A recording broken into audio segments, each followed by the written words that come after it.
Hi friends, good morning అందరికి. ఈరోజు వచ్చేసి కొంచెం లేట్గా లేసా. నేను అంతా ఫుల్ టైర్డ్ అయిపోయినా అనమాట. ఇంకా స్వీట్ కూడా జస్ట్ ఇప్పుడే లేసింది. ఇంకా అంతా 10 minutes అయింది. బ్రష్ చేసుకొని వచ్చింది. లక్కీ అయితే వాళ్ళ డాడీ బయట తీసుకుని తిన్నాడు. స్వీటీ నీకు ఇప్పుడు కాఫీ వేసినా, బూస్ట్ వేసింది. కాఫీ తాగొద్దు. సరేలే మమ్మీ. సామాన్లు అయితే ఇంకా అట్లే ఉన్నాయి ఫ్రెండ్స్. నైట్ అయితే కడగలేదన్నమాట. అన్నీ మొత్తం వేసేసి ఇంకా ఫుల్ టైర్డ్ అయిపోయినా. అక్కడికే ఇంకా పడుకున్నాను. ఇంక ఈరోజు పాలు అయితే పక్క తీసిన, కొన్ని పెరుగు అయితే తోడేయాలి.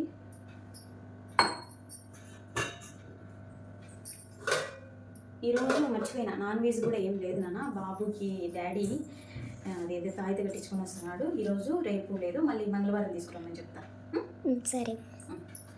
స్వీటీ గుడ్ గర్ల్ అమ్మ. ఒక్కొక్కసారి బాగా అర్థం చేసుకుంటారు, ఒక్కొక్కసారి సత్తాయించే చంపుతారు. కాఫీ తాగారా ఫ్రెండ్స్? ఈరోజు సండే స్పెషల్ ఏంటి మీ ఇంట్లో? మండే అయితే స్పెషల్ లేదు, నేను చెప్పాను కదా. ఓకే, నా ఫస్ట్ టైం ఛానల్ చూస్తున్నట్లయితే please like and share, subscribe. Bye.